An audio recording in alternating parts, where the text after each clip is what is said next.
সকালে ছেলে আমার জন্য চা বানিয়ে এনেছে। চায়ে দুধ একটু বেশি।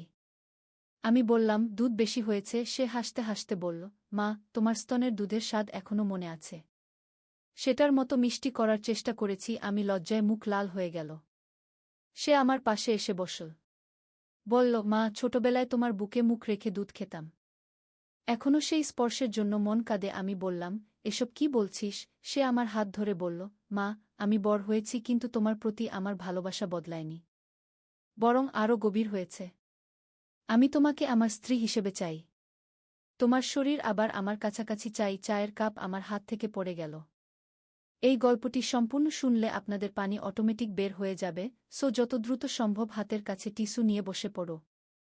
বিছানার চাদর যেন নষ্ট না হয় সেটা সম্পূর্ণ খেয়াল রাখার অনুরোধ জানিয়ে গল্পটি এখন শুরু করব।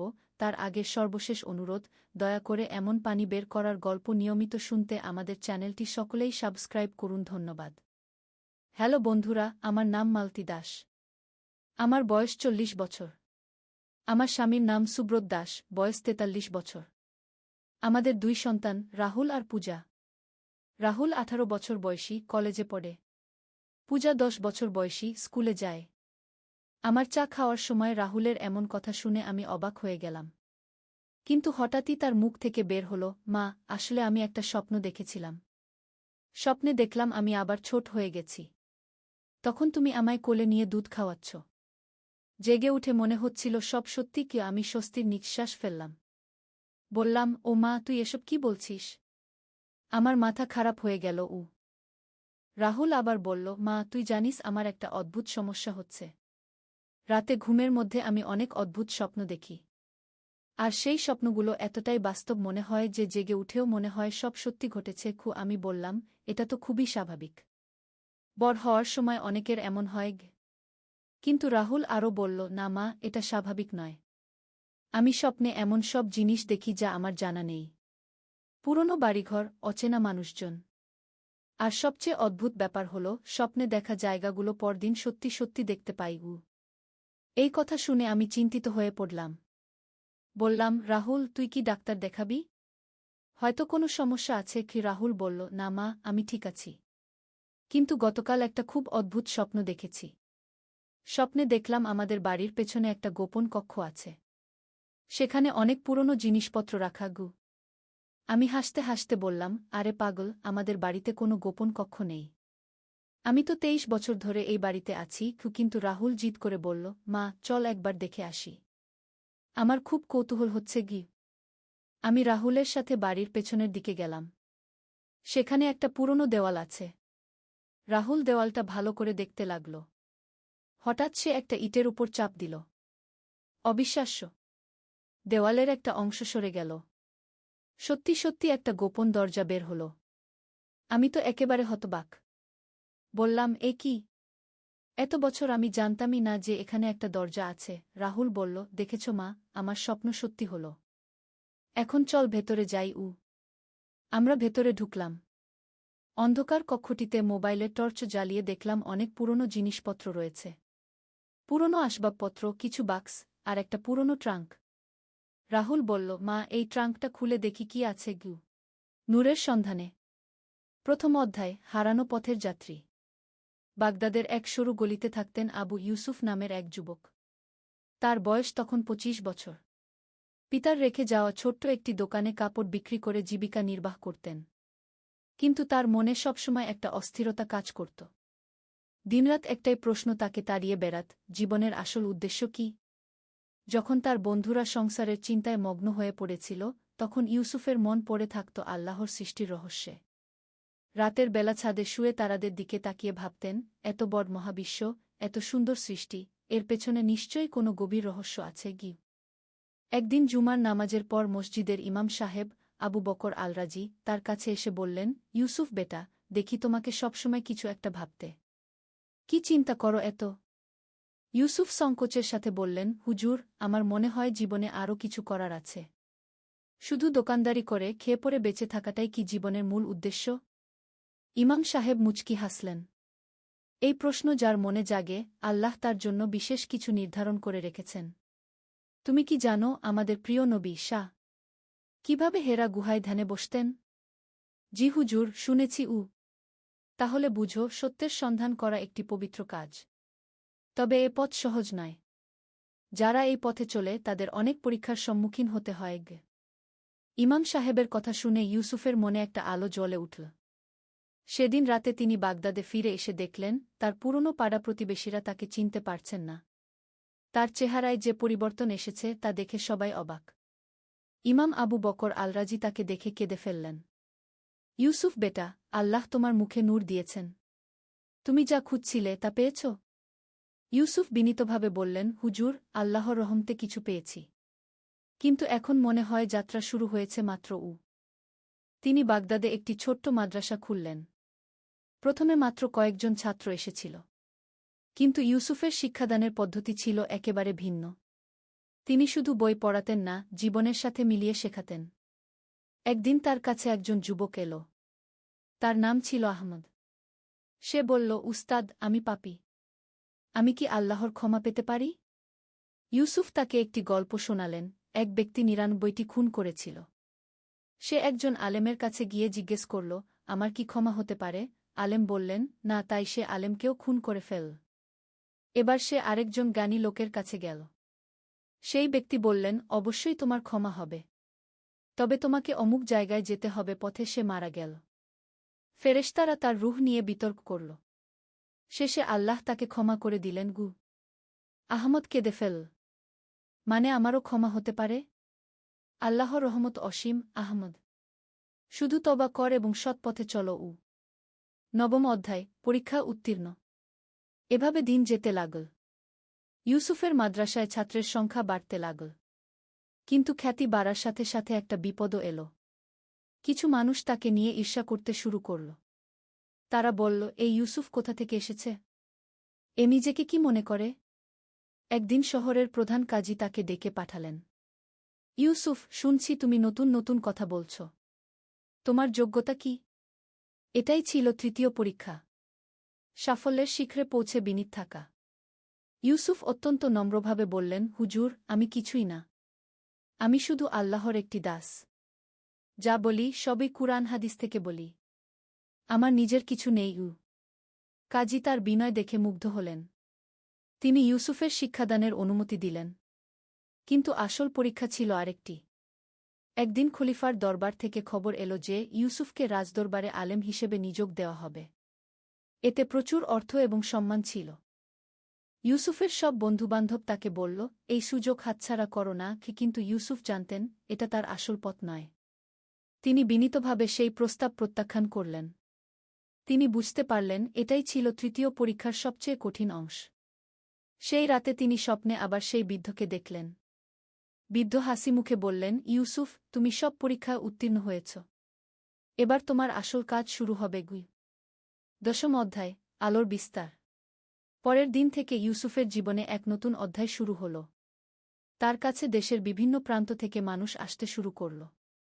একদিন একজন ব্যবসায়ী এলেন। তিনি বললেন, উস্তাদ, আমার ব্যবসায় প্রচুর টাকা আছে, কিন্তু মনে শান্তি নেই। ইউসুফ বললেন, ভাই, টাকা শান্তি দিতে পারে না। শান্তি আসে আল্লাহর স্মরণ থেকে। তোমার সম্পদের একটি অংশ গরিবদের দাও। দেখবে মনে শান্তি আসবে। আরেকদিন একজন মা তার অবাধ্য ছেলেকে নিয়ে এলেন। ইউসুফ সেই ছেলেটির সাথে কিছুক্ষণ কথা বললেন। কিছুদিন পরেই সেই ছেলে সম্পূর্ণ পরিবর্তিত হয়ে গেল। কিভাবে সম্ভব হল? মা জিজ্ঞেস করলেন। আম্মা, আমি তার সাথে শুধু ভালোবাসার সাথে কথা বলেছি। মানুষের অন্তর ভালোবাসা দিয়েই জয় করা যায়। একাদশ অধ্যায়, কঠিন সময়ের পরীক্ষা। কিন্তু জীবন সবসময় মসৃণ থাকে না। একদিন বাগদাদে প্লেগ রোগ দেখা দিল। হাজার হাজার মানুষ মারা যেতে লাগল। অনেকেই শহর ছেড়ে পালিয়ে গেল। ইউসুফের ছাত্ররা তাকে বলল, উস্তাদ, আমরা শহর ছেড়ে চলে যাই। কিন্তু ইউসুফ বললেন, না, এই সময়ে মানুষের বেশি প্রয়োজন। আমরা এখানেই থাকব।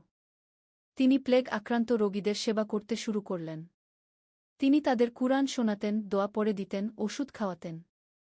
একদিন তিনি নিজেও প্লেগে আক্রান্ত হলেন। তার ছাত্ররা খুব চিন্তিত হল। উস্তাদ, এখন কি করব?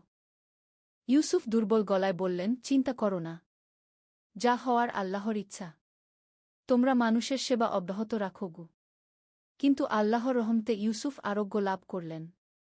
এই ঘটনার পর তার প্রতি মানুষের শ্রদ্ধা আরও বেড়ে গেল। দ্বাদশ অধ্যায় উত্তরাধিকার। বছরের পর বছর কেটে গেল। ইউসুফ এখন বৃদ্ধ হয়ে গেছেন।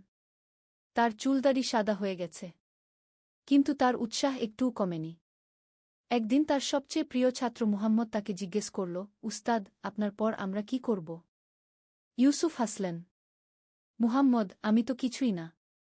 আল্লাহর দিন চিরকাল থাকবে। তোমরা যা শিখেছ তা অন্যদের কাছে পৌঁছে দাও। সত্যের আলো নিভে যায় না। তিনি তার ছাত্রদের বললেন, মনে রেখো, তোমরা যা করবে তা আল্লাহর সন্তুষ্টির জন্য করবে, খ্যাতি বা অর্থের জন্য নয়। আর সবসময় বিনীত থাকবে। কারণ যত বড় আলেমই হও না কেন, আল্লাহর সামনে আমরা সবাই ছোটই। ত্রয়োদশ অধ্যায় শেষ দিনগুলো। ইউসুফের বয়স যখন ৭৫ বছর, তিনি বুঝতে পারলেন তার দুনিয়ার সফর শেষ হয়ে আসছে। কিন্তু তিনি মোটেও দুঃখিত ছিলেন না। বরং খুশি ছিলেন যে আল্লাহ তাকে একটি সুন্দর জীবন দিয়েছেন। তিনি তার শেষ দিনগুলো কাটালেন প্রার্থনায় এবং আল্লাহর জিকিরে। প্রতিদিন তিনি কুরআন তেলাওয়াত করতেন, নামাজ পড়তেন আর মানুষকে ভালো পথের দিকে ডাকতেন। একদিন রাতে তিনি আবার সেই স্বপ্ন দেখলেন। সেই বৃদ্ধ আবার এসেছেন। এবার তার সাথে আরও অনেক আলোকিত মানুষ। ইউসুফ, তুমি তোমার কাজ সম্পূর্ণ করেছ। এবার আমাদের সাথে চলো। ইউসুফ জিজ্ঞেস করলেন, আপনারা কে? আমরা তারা, যারা আল্লাহর পথে জীবন কাটিয়েছি। তুমিও এখন আমাদের মতো গু। পরের দিন সকালে ইউসুফের ছাত্ররা তাকে নামাজের জন্য ডাকতে গেল। দেখল তিনি সিজদায় আছেন। কিন্তু তিনি আর দুনিয়ায় নেই। সিজদারত অবস্থায় তিনি আল্লাহর কাছে চলে গেছেন। চতুর্দশ অধ্যায় চিরস্থায়ী প্রভাব। ইউসুফের মৃত্যুর খবর শুনে সারা বাগদাদ কেঁদে ফেল। তার জানাজায় হাজার হাজার মানুষ অংশগ্রহণ করল। ধনী গরিব, রাজা প্রজা সবাই এসেছিল। তার দাফনের পর মানুষেরা বলল, একজন সত্যিকারের আল্লাহর বান্দা চলে গেলেন। কিন্তু ইউসুফের প্রভাব শেষ হয়ে যায়নি।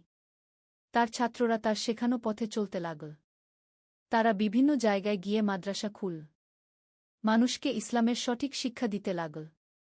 তার প্রিয় ছাত্র মুহাম্মদ একটি কিতাব লিখল ইউসুফের জীবনী নিয়ে। সেই কিতাবের নাম দিল নূরের সন্ধানে গি। এই কিতাব পড়ে অনেক মানুষ অনুপ্রাণিত হল। একদিন মুহাম্মদের কাছে একজন যুবক এল। সে বলল, আমিও ইউসুফ উস্তাদের মতো হতে চাই। মুহাম্মদ বললেন, তাহলে তার মতো জীবন কাটাও। সত্য খুঁজো, জ্ঞান অর্জন করো, নিজেকে পরিশুদ্ধ করো, আর মানুষের সেবা করো। পঞ্চদশ অধ্যায় শিক্ষা ও উপদেশ। ইউসুফের জীবনের গল্প থেকে আমরা কি শিখতে পারি? প্রথমত, জীবনে একটা উদ্দেশ্য থাকা দরকার। শুধু খেয়ে পরে বেঁচে থাকাই জীবনের মূল কথা নয়। আমাদের বুঝতে হবে আল্লাহ আমাদেরকে কি জন্য পাঠিয়েছেন। দ্বিতীয়ত, সত্যের সন্ধান করতে হলে ত্যাগ স্বীকার করতে হয়। ইউসুফ তার সব সম্পদ ছেড়ে দিয়েছিলেন জ্ঞান অর্জনের জন্য। তৃতীয়ত, কঠিন সময়ে ধৈর্য ধরতে হয়। যখন সবকিছু অন্ধকার মনে হয় তখনও আল্লাহর উপর ভরসা রাখতে হয়। চতুর্থত, সাফল্যের পর বিনীত থাকতে হয়। ইউসুফ যখন খ্যাতির শিখরে পৌঁছেছিলেন তখনও তিনি নিজেকে আল্লাহর দাস মনে করতেন। পঞ্চমত, জ্ঞান অর্জন করার পর তা অন্যদের কাছে পৌঁছাতে হয়। ইউসুফ তার সারা জীবন মানুষের সেবায় কাটিয়েছেন। ষোড়শ অধ্যায় চিরন্তন সত্য। ইউসুফের গল্প শেষ হলেও তার বার্তা আজও প্রাসঙ্গিক। আজকের যুগেও অনেক মানুষ জীবনের অর্থ খুঁজে বেড়াচ্ছে। অনেকেই বস্তুগত সাফল্য পেয়েও খুশি নয়। তাদের অন্তরে একটা শূন্যতা। ইউসুফের জীবন আমাদের দেখায় যে প্রকৃত সুখ পাওয়া যায় আল্লাহর সাথে সম্পর্ক গভীর করার মাধ্যমে। যখন আমরা নিজেকে পরিশুদ্ধ করি, জ্ঞান অর্জন করি, আর মানুষের সেবা করি, তখনই জীবন অর্থবহ হয়ে ওঠে। আজকের দিনেও আমাদের চারপাশে ইউসুফের মতো মানুষ আছেন, যারা নিঃস্বার্থভাবে মানুষের সেবা করে যাচ্ছেন, যারা জ্ঞান বিতরণ করছেন, যারা সমাজের কল্যাণে কাজ করছেন। তাদের দেখে আমাদেরও অনুপ্রাণিত হওয়া উচিত। আমাদেরও ইউসুফের মতো নূরের সন্ধানী হওয়া উচিত। শেষ কথা, নূরের সন্ধানে কি এই গল্পের মূল বার্তা হচ্ছে, জীবনে সত্যিকারের সুখ এবং শান্তি পেতে হলে আল্লাহর নৈকট্য অর্জন করতে হবে। এর জন্য দরকার ত্যাগ, ধৈর্য এবং বিনা। ইউসুফের জীবনী আমাদের শেখায় যে ১. প্রতিটি মানুষের জীবনে একটি পবিত্র উদ্দেশ্য থাকা দরকার। ২. জ্ঞান অর্জনের জন্য ত্যাগ স্বীকার করতে হয়। ৩. কঠিন সময়ে আল্লাহর উপর ভরসা রাখতে হয়। 4 সাফল্যের পর বিনীত থাকতে হয়। 5 জ্ঞান ও আল্লাহর প্রেম অন্যদের সাথে ভাগাভাগি করতে হয়। আল্লাহ আমাদের সবাইকে ইউসুফের মতো নূরের সন্ধানী হওয়ার তৌফিক দান করুন। আমিন। এই গল্পটি কাল্পনিক, কিন্তু এর শিক্ষা এবং উপদেশগুলো কুরআন ও হাদিসের আলোকে রচিত। আল্লাহই ভালো জানেন। দীর্ঘ নামাজে দাঁড়িয়ে আল্লাহর কাছে দোয়া করলেন, হে আল্লাহ, আমাকে সত্যের পথ দেখান।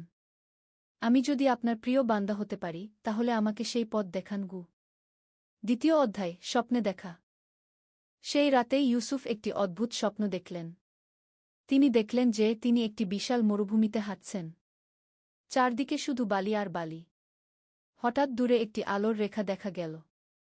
সেই আলোর দিকে হাঁটতে শুরু করলেন। যতই এগিয়ে যাচ্ছিলেন ততই আলোটা উজ্জ্বল হচ্ছিল। আলোর কাছে পৌঁছে দেখলেন সেখানে একজন বৃদ্ধ দাঁড়িয়ে আছেন। তার চেহারা থেকে নূর বের হচ্ছে। বৃদ্ধ তার দিকে তাকিয়ে মুচকি হাসলেন এবং বললেন, ইউসুফ, তুমি আমার সন্ধান করছ? আপনি কে? ইউসুফ জিজ্ঞেস করলেন। আমি সেই আলো যার সন্ধানে তুমি দিনরাত কাটাও। কিন্তু মনে রেখো, আমার কাছে পৌঁছানোর পথ অনেক কঠিন। তোমাকে 3টি পরীক্ষা দিতে হবে। কি সেই পরীক্ষা? প্রথম পরীক্ষা হচ্ছে ত্যাগের। তুমি যা ভালোবাসো তা ছেড়ে দিতে পারবে কি? দ্বিতীয় পরীক্ষা হচ্ছে ধৈর্যের। যখন সবকিছু অন্ধকার মনে হবে তখনও কি আল্লাহর উপর ভরসা রাখতে পারবে? আর তৃতীয় পরীক্ষা হচ্ছে বিনয়ের।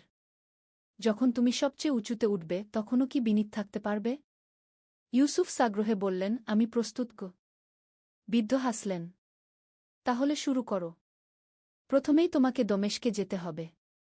সেখানে আবু নাসর আলতুসি নামে একজন আলেম আছেন। তার কাছে গিয়ে ইলম অর্জন করক। হঠাৎ ইউসুফের ঘুম ভেঙে গেল। তার সারা শরীর ঘামে ভিজে গেছে। কিন্তু মনে একটা অদ্ভুত প্রশান্তি। তিনি বুঝতে পারলেন এটা সাধারণ কোনো স্বপ্ন ছিল না। পরের দিন সকালে তিনি ইমাম সাহেবের কাছে গিয়ে সব কিছু খুলে বললেন। ইমাম সাহেব মনোযোগ দিয়ে শুনলেন। ইউসুফ, আমি আবু নাসর আলতুসির নাম জানি। তিনি সত্যিই দমেশকের একজন বিখ্যাত আলেম। তোমার স্বপ্ন সত্যি হতে পারে, কিন্তু এর জন্য তোমাকে অনেক ত্যাগ স্বীকার করতে হবে।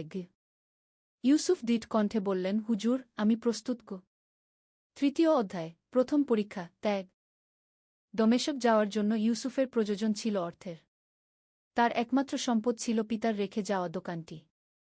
এটি বিক্রি করে দিলে তার দমেশক যাওয়ার খরচ হয়ে যাবে, কিন্তু ফিরে এসে কি করবেন? ইউসুফ দীর্ঘ সময় চিন্তা করলেন। তার মামা তাকে বললেন, পাগল হয়েছিস নাকি? বাপের রেখে যাওয়া সম্পদ বিক্রি করে দিবি? তুই তো কোনো গ্যারান্টি পাসনি যে সেখানে গিয়ে কিছু হবে। কিন্তু ইউসুফের মন স্থির। তিনি বুঝতে পারলেন এটাই প্রথম পরীক্ষা। সবচেয়ে প্রিয় জিনিস ছেড়ে দেওয়া। দোকান বিক্রি করে তিনি একটি কাফেলার সাথে দমেশকের উদ্দেশ্যে রওনা দিলেন। পথে অনেক কষ্ট হল। মরুভূমির উত্তপ্ত বালি, পানির অভাব, ডাকাতের ভয়, সবকিছু সহ্য করে তিনি দমেশক পৌঁছলেন। দমেশক পৌঁছে তিনি আবু নাসর আলতুসির খোঁজ করলেন। জানতে পারলেন তিনি শহরের বাইরে একটি ছোট্ট খানকায় থাকেন। খানকায় পৌঁছে দেখলেন সেটা খুবই সাধারণ একটা জায়গা। বাইরে কোনো জাঁকজমক নেই। ভিতরে গিয়ে দেখলেন একজন মধ্যবয়সী মানুষ কুরআন তেলাওয়াত করছেন। তার চেহারায় এক অন্যরকম প্রশান্তি। তেলাওয়াত শেষ করে তিনি ইউসুফের দিকে তাকালেন। তুমি নিশ্চয়ই সেই যুবক যে বাগদাদ থেকে এসেছ? ইউসুফ অবাক হয়ে বললেন, আপনি কিভাবে জানলেন? আবু নাসর হাসলেন। আল্লাহর পথে যারা চলে তাদের খবর আল্লাহ পৌঁছে দেন। তুমি জ্ঞান অর্জনের জন্য এসেছ? জি হুজুর। তাহলে শুনো। আমার এখানে থাকতে চাইলে তোমাকে কিছু নিয়ম মানতে হবে। ভোর 4:30টায় উঠতে হবে। তাহাজ্জুদ নামাজ পড়তে হবে। দিনে 5 ওয়াক্ত নামাজ জামাতে পড়তে হবে। আর প্রতিদিন কুরআন হাদিস অধ্যয়ন করতে হবে। পারবে? ইউসুফ সাগ্রহে বললেন, অবশ্যই পারব গো। চতুর্থ অধ্যায়, জ্ঞান অর্জনের পথ। আবু নাসরের কাছে থেকে ইউসুফ দিনে দিনে পরিবর্তিত হতে লাগলেন। তার জীবনযাত্রা সম্পূর্ণ বদলে গেল। আগে যেখানে তিনি বেশিরভাগ সময় দুনিয়ার চিন্তায় কাটাতেন, এখন সেই সময় কাটে আল্লাহর ইবাদত আর কুরআন হাদিস অধ্যয়নে। আবু নাসর ছিলেন একজন কামেল আলেম। তার কাছে শুধু বই পড়া নয়, জীবনের প্রতিটি ক্ষেত্রে ইসলামের প্রয়োগ কিভাবে করতে হয় সেটা শিখতেন ইউসুফ। একদিন আবু নাসর তাকে বললেন, ইউসুফ, তুমি বইয়ের জ্ঞান অর্জন করছ, কিন্তু আসল জ্ঞান হচ্ছে আমল। যা শিখছ তা প্রযোগ করু। কিভাবে প্রযোগ করব হুজুর? এই দমেশক শহরে অনেক গরিব মানুষ আছে। তুমি তাদের সেবা কর, তাদের সাহায্য কর। দেখবে তোমার অন্তর পরিষ্কার হবে গি। ইউসুফ সেই থেকে প্রতিদিন অধ্যয়নের পাশাপাশি গরিবদের সেবায় নিয়োজিত হলেন। তিনি দেখলেন সত্যিই তার মনে এক অন্যরকম প্রশান্তি আসছে। এভাবে ৩ বছর কেটে গেল। এই সময় ইউসুফ আরবি ভাষায় পণ্ডিত হয়ে উঠেছেন। কুরআন হাদিসে তার বিশেষ দক্ষতা হয়েছে। ফিকহ এবং আকিদার বিভিন্ন বিষয়ে তার গভীর জ্ঞান অর্জিত হয়েছে। একদিন আবু নাসর তাকে ডেকে বললেন, ইউসুফ, তোমার জ্ঞান অর্জনের প্রথম পর্যায় শেষ। এবার তোমাকে দ্বিতীয় পরীক্ষার জন্য প্রস্তুত হতে হবে গি। দ্বিতীয় পরীক্ষা? হ্যাঁ। এবার তোমাকে কায়রো যেতে হবে। সেখানে আল-আজহার বিশ্ববিদ্যালয়ে একজন মহান আলেম আছেন। তার নাম আবু হামিদ আল গাজালি। তার কাছে গিয়ে তাসাউফ অর্জন করব। ইউসুফের মনে পড়ল স্বপ্নের কথা। দ্বিতীয় পরীক্ষা ছিল ধৈর্যের। পঞ্চম অধ্যায়, দ্বিতীয় পরীক্ষা, ধৈর্য। কারোর পথ ছিল আরও কঠিন। এবার ইউসুফের সাথে খুব কম অর্থ ছিল। পথে তিনি অসুস্থ হয়ে পড়লেন। একটি ছোট্ট গ্রামে তাকে থাকতে হল প্রায় ২ মাস। সেই গ্রামের মানুষেরা ছিল অত্যন্ত সরল। তারা ইউসুফের সেবা করল। কিন্তু ইউসুফের মনে তখন হতাশা কাজ করছিল। তিনি ভাবছিলেন, আমি কি সঠিক পথে আছি? এত কষ্ট কেন পোহাতে হচ্ছে? একদিন রাতে তিনি দোয়া করছিলেন, হঠাৎ তার মনে পড়ল আল্লাহর একটি আয়াত, যারা আমার পথে সংগ্রাম করে, আমি অবশ্যই তাদেরকে আমার পথসমূহ দেখাবো। এই আয়াত মনে পড়তেই তার সমস্ত হতাশা দূর হয়ে গেল। তিনি বুঝতে পারলেন এটাই দ্বিতীয় পরীক্ষা। যখন সবকিছু অন্ধকার মনে হবে তখনও আল্লাহর উপর ভরসা রাখা। সুস্থ হয়ে তিনি আবার যাত্রা শুরু করলেন। এবার তার মন ছিল একদম প্রশান্ত। তিনি জানতেন আল্লাহ তার সাথে আছেন। কারও পৌঁছে তিনি আল-আজহারে আবু হামিদ আল গাজালির খোঁজ করলেন। জানতে পারলেন তিনি শহরের বাইরে একটি খানকা ইতেকাফে আছেন। সেই খানকায় পৌঁছে ইউসুফ দেখলেন এখানের পরিবেশ একেবারেই ভিন্ন। এখানে নীরবতা রাজত্ব করছে। মানুষগুলো কম কথা বলে, বেশি ইবাদত করে। আবু হামিদের সাথে দেখা করে ইউসুফ তার আগের সব অভিজ্ঞতা বর্ণনা করলেন। আবু হামিদ মনোযোগ দিয়ে শুনলেন। ইউসুফ, তুমি জ্ঞান অর্জন করেছ। কিন্তু এখন তোমাকে নিজেকে জানতে হবে। আর নিজেকে জানার মাধ্যমেই আল্লাহকে জানা যায়। ষষ্ঠ অধ্যায়, তাসাউফের পথে। আবু হামিদের কাছে থেকে ইউসুফ একেবারে ভিন্ন এক জগতের সন্ধান পেলেন। এখানে শুধু বাহ্যিক ইবাদত নয়, অন্তরের পরিশুদ্ধতার উপর গুরুত্ব দেওয়া হতো। আবু হামিদ তাকে বললেন, ইউসুফ, ইসলামের ৩টি স্তর আছে। ইসলাম, ঈমান আর ইহসান। তুমি ইসলাম এবং এমানের পর্যায় অতিক্রম করেছ। এবার ইহসানের স্তরে যেতে হবে গু। ইহসান মানে কি হুজুর? ইহসান মানে হচ্ছে তুমি আল্লাহর ইবাদত এমনভাবে করবে যেন তুমি তাকে দেখতে পাচ্ছ। আর যদি তুমি তাকে দেখতে না পাও, তাহলে অন্তত এটুকু বিশ্বাস রাখবে যে তিনি তোমাকে দেখছেন গু। এই পর্যায়ে ইউসুফকে কঠিন সাধনা করতে হল। তাকে নিজের নফসের সাথে যুদ্ধ করতে হল। অহংকার, লোভ, রাগ, এসব মন্দ গুণগুলো দূর করতে হল। প্রতিদিন রাতে তিনি ঘণ্টার পর ঘণ্টা তাহাজ্জুদ নামাজ পড়তেন। দিনে রোজা রাখতেন। কুরআন তেলাওয়াত করতেন। আর সবসময় আল্লাহর জিকিরে মশগুল থাকতেন।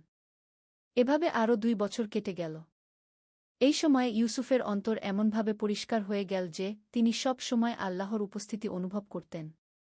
একদিন আবু হামিদ তাকে বললেন, ইউসুফ, এবার তুমি তৃতীয় এবং শেষ পরীক্ষার জন্য প্রস্তুত। তোমাকে মদিনা শরীফে যেতে হবে গি। মদিনা শরীফে? কিন্তু হুজুর, সেখানে কার কাছে যাব? আবু হামিদ হাসলেন। সেখানে তুমি যার কাছে যাবে তিনি নিজেই তোমাকে খুঁজে নেবেন গু। সপ্তম অধ্যায়, তৃতীয় পরীক্ষা, বিনা। মদিনা শরীফের পথ ছিল দীর্ঘ কিন্তু আনন্দদায়ক। ইউসুফ জানতেন তিনি সেই পবিত্র শহরে যাচ্ছেন যেখানে প্রিয় নবী এর রওজা শরীফ অবস্থিত। মদিনা পৌঁছে তিনি প্রথমে রাসূল এর রওজায় সালাম পেশ করলেন। সেই মুহূর্তে তার অন্তরে এমন প্রশান্তি নেমে এলো যা তিনি আগে কখনো অনুভব করেননি। মসজিদে নববীতে তিনি একটানা ৩ দিন ইতেকাফ করলেন। তৃতীয় দিন রাতে তাহাজ্জুদের সময় তিনি একটি আওয়াজ শুনতে পেলেন। ইউসুফ! তিনি চারদিকে তাকালেন কিন্তু কাউকে দেখতে পেলেন না। ইউসুফ, তুমি তৃতীয় পরীক্ষার জন্য প্রস্তুত? এবার তিনি বুঝতে পারলেন এই আওয়াজ তার অন্তর থেকেই আসছে। আমি প্রস্তুত। তুমি এতদিন জ্ঞান অর্জন করেছ, নিজেকে পরিশুদ্ধ করেছ। এবার তোমার প্রাপ্ত জ্ঞান মানুষের কাছে পৌঁছে দাও। কিন্তু মনে রেখো, তুমি কিছুই নও। তুমি শুধু আল্লাহর একটি মাধ্যম। পরের দিন সকালে ইউসুফ দেখলেন মসজিদের এক কোণে একজন বৃদ্ধ একা বসে কুরআন তেলাওয়াত করছেন। তার চেহারা দেখে ইউসুফের মনে পড়ে গেল সেই স্বপ্নের কথা। ইউসুফ তার কাছে গিয়ে সালাম দিলেন। বৃদ্ধ সালামের জবাব দিয়ে হাসলেন। তুমি ইউসুফ? জিউ, আমি আবুল হাসান আলী। তুমি নিশ্চয়ই জানো তোমাকে কি করতে হবে? ইউসুফ বিনীতভাবে বললেন, আমি আপনার থেকে জানতে চাই। তোমাকে বাগদাদে ফিরে যেতে হবে। সেখানে মানুষদের কাছে ইসলামের সত্যিকারের বাণী পৌঁছাতে হবে। কিন্তু মনে রেখো, তুমি একজন শিক্ষক, একজন গুরু নও। তুমি একজন সেবক। অষ্টম অধ্যায়, বাগদাদে প্রত্যাবর্তন। 5 বছর পর ইউসুফ বাগদাদে ফিরে এলেন। কিন্তু তিনি আর সেই পুরনো ইউসুফ নেই। তার চেহারায় এক ধরনের নূর, তার কথাবার্তায় এক গভীর প্রজ্ঞা। 3 একদিন আলী সাহেব সোহেলের অফিসে এলেন। সোহেল তাকে দেখে অবাক হয়ে গেল। স্যার, আপনি এখানে? হ্যাঁ সোহেল, তোমার অফিস একবার দেখতে চাইলাম। খুব সুন্দর হয়েছে। আলী সাহেব পুরো অফিস ঘুরে দেখলেন। কর্মচারীদের সাথে কথা বললেন। তারপর সোহেলের রুমে এসে বসলেন। সোহেল, তুমি অনেক দূর এসেছ। মনে আছে 7 বছর আগে তুমি যখন আমার অফিসে প্রথম এসেছিলে চা বানানোর কাজ করতে? হ্যাঁ স্যার, সব মনে আছে। আমি গর্বিত যে আমি তোমাকে একটা সুযোগ দিয়েছিলাম, আর তুমি সেই সুযোগকে কাজে লাগিয়েছ। জানো সফলতার মূল সূত্র কি? কি স্যার? কঠোর পরিশ্রম, সততা আর হাল না ছাড়া। তোমার মধ্যে এই 3টা গুণই আছে। সোহেল চোখে জল নিয়ে বলল, আপনি না থাকলে আজ আমি এখানে পৌঁছাতে পারতাম না স্যার। না সোহেল, আমি শুধু একটা দরজা খুলে দিয়েছিলাম। ভেতরে ঢুকে পথ তৈরি করেছ তুমি নিজে। আলী সাহেব চলে যাওয়ার আগে বললেন, আমার একটা বড় প্রজেক্ট আছে। একটা 20 ফ্লোর বিজনেস টাওয়ার।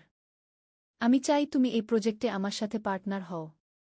50-50 রাজি? সোহেল অবাক হয়ে গেল। এত বড় প্রজেক্ট? স্যার, আমার কি যথেষ্ট সামর্থ্য আছে? আছে, আমি বিশ্বাস করি। সোহেল রাজি হয়ে গেল। এটা তার জীবনের সবচেয়ে বড় প্রজেক্ট হবে। 50 অধ্যায়, বড় চ্যালেঞ্জ। 20 ফ্লোর বিজনেস টাওয়ারের কাজ শুরু হল। এটা সোহেলের জীবনের সবচেয়ে বড় চ্যালেঞ্জ। প্রজেক্টের বাজেট প্রায় 10 করোড় টাকা। সোহেলকে 5 করোড় টাকা ইনভেস্ট করতে হবে। সোহেল তার সব সঞ্চয়ে, ব্যাংক লোন আর কিছু ইনভেস্টর থেকে টাকা জোগাড় করল। এটা একটা বিশাল ঝুঁকি। যদি প্রজেক্ট ব্যর্থ হয়, সব শেষ। মিনা চিন্তিত ছিল। সোহেল, এত বড় ঝুঁকি নেওয়া ঠিক হবে? মিনা, জীবনে বড় কিছু করতে হলে ঝুঁকি নিতে হয়। আমি এই সুযোগ হাতছাড়া করতে চাই না। কিন্তু যদি কিছু ভুল হয়? ভুল হবে না। আমি আলী সাহেবের সাথে আছি। উনি আমাকে গাইড করবেন। প্রজেক্ট শুরু হলো। প্রথম 6 মাস সব ভালোই চলছিল। কাজ সময়মতো হচ্ছে, বাজেট ঠিক আছে। কিন্তু 7 মাসের মাথায় একটা বড় সমস্যা দেখা দিল। একজন প্রধান ইনভেস্টর হঠাৎ তার টাকা ফেরত চাইলেন। তিনি অন্য একটা জরুরি কাজে টাকা লাগবে বলে জানালেন। 1 করোড় টাকা ফেরত দিতে হবে। সোহেল বিপদে পড়ে গেল। 1 করোড় টাকা এখন কোথায় পাবে? প্রজেক্টের সব টাকা ঢেলে দিয়েছে। সে আলী সাহেবের সাথে কথা বলল।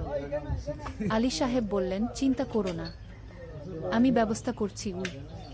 কিন্তু আলী সাহেবও বড় একটা প্রজেক্টে আটকে আছেন। তার হাতে লিকুইড ক্যাশ নেই। সোহেল অন্য ব্যাংক থেকে লোন নেওয়ার চেষ্টা করল। কিন্তু ব্যাংক বলল, ইতিমধ্যে তার অনেক লোন আছে, নতুন লোন দিতে পারবে না। সোহেল রাতে ঘুমাতে পারছিল না। খাওয়া দাওয়া বন্ধ করে দিয়েছিল। মিনা তাকে দেখে খুব চিন্তিত হয়ে গেল। সোহেল, প্লিজ নিজেকে এভাবে শেষ করে ফেলো না। কোনো একটা রাস্তা বের হবেই। কিন্তু সোহেল কোনো রাস্তা দেখতে পাচ্ছিল না। ইনভেস্টর 15 দিন সময় দিয়েছে। 15 দিনের মধ্যে টাকা ফেরত না দিলে তিনি আইনি ব্যবস্থা নেবেন। 10 দিন কেটে গেল।